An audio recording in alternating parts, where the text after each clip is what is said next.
Mel Tucker in the hot seat again today with a Title IX hearing looking into whether he violated Michigan State's sexual misconduct policy.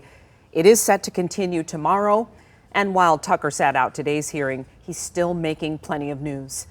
7 investigator Ross Jones live in the studio with all the details on this tonight. Ross. Glenda, good afternoon. Mel Tucker said he has a medical condition, that he's not well enough to even appear on a Zoom hearing today to respond to allegations he had unwanted phone sex with a sexual assault survivor.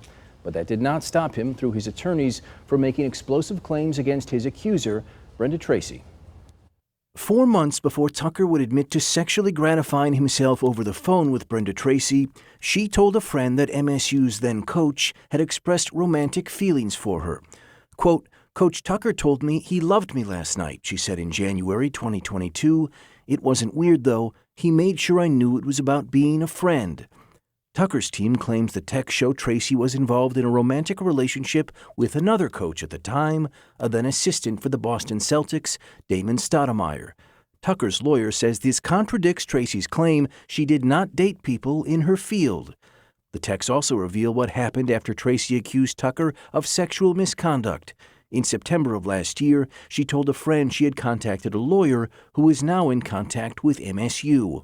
Quote, "She's going to gauge their response and we will go from there. But sounds like we will be asking Tucker to not speak on me or the incident, and him or MSU will need to make an anonymous donation to set the expectation," Tracy's nonprofit, "so that we can further our work." She added later, "Having him just sign a non-disclosure agreement, though, just means he did it. No one will know, and there are no consequences for him. Money is my only recourse to make him feel like there is a punishment, and I can request it be anonymous so that he can't take credit for it." We should note that most of the text messages released today by Tucker's team were redacted. We don't know what they say.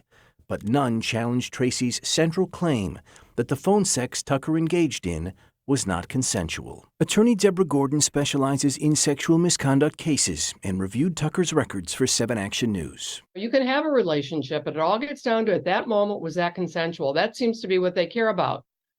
And I don't think that the new documents submitted today answer that question.